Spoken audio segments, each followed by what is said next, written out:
গরম জলের উপরে একটা নারকেল রেখে কিছুটা লবণ দিয়ে নিন। তারপরে এটাকে 5 মিনিট ফুটিয়ে নিন ঢাকনা দিয়ে ঢেকে আরও 5 মিনিট। 5 মিনিট হয়ে গেলে নরমাল জলের উপরে দিয়ে ঠান্ডা করে নিয়ে কাপড়ের সাহায্যে এভাবে মুছে নিতে হবে। তারপরে স্টোভের উপরে রেখে এটাকে 5 থেকে 6 মিনিট পুড়িয়ে নিতে হবে। পোড়ানো হয়ে গেলে একটা হাতুড়ির সাহায্যে জাস্ট এটাকে ভেঙে নেব, আর ভাঙা হয়ে গেলে ইজিলি কিন্তু নারকেলটা উঠিয়ে নিতে পারবো।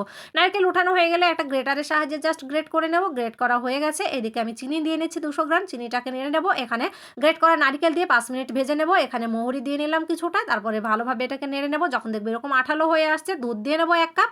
1 কাপ দুধ দিয়ে এটাকে ভালোভাবে ফুটিয়ে নেব। তারপরে আমি দিয়ে নিলাম 1 প্যাকেট গুঁড়ো দুধ। এটাকে ভালোভাবে ফুটিয়ে নিতে হবে। যখন দেখব ড্রাই হয়ে গেছে তখন একটা প্লেটে ঘি অ্যাপ্লাই করে প্লেটের উপরে এভাবে রেখে চারি সাইডে ছড়িয়ে দিতে হবে। ফ্রিজে এটাকে 30 মিনিট রেখে দেবো। ফ্রিজ থেকে 30 মিনিট পরে বার করে এইভাবে কেটে নেব। তাহলে আমাদের এই বরফি বলুন আর সন্দেশ বলুন একদমই রেডি। যদি ভিডিওটা ভালো লাগে ফলো করার অনুরোধ রইল। অবশ্যই ফলো করবেন, লাইক করতে একদমই ভুলবেন না।